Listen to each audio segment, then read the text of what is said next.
What's up, Padlang people? Ayan, nasa kainan kami dito sa JBRS Eatery.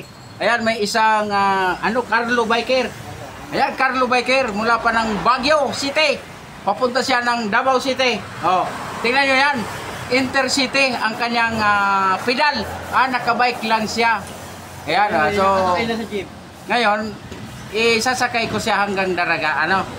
Si Sweet Lover kasi, din sa mga biyahero, concern din sa mga biyahero, kaya ganito. Ngayon dahil sobrang init, dahil alas 12 na ng tanghali, dapat makausad na siya papuntang Davao, pero hindi kaya ng resistensya sa ganitong tindi ng init.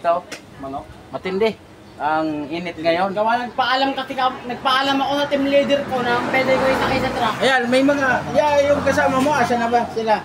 Nasa Matlog po, nag-aantay. Nasa Matlog na. Inaantay naman nila ako, sabay-sabay kami tatawid. Ayan, pero sabay-sabay kayo amulis doon?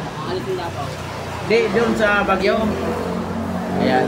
So ayan, mga idol o baka dyan po sa biyaheng Sorsogon, from Daraga to Sorsogon, baka sobrang init pa. Pagdating namin sa Daraga, baka pwede ninyo isakay din sila. Siya. Sa top load lang, pwede na yung bike. Hanggang Sige. Iritin lang.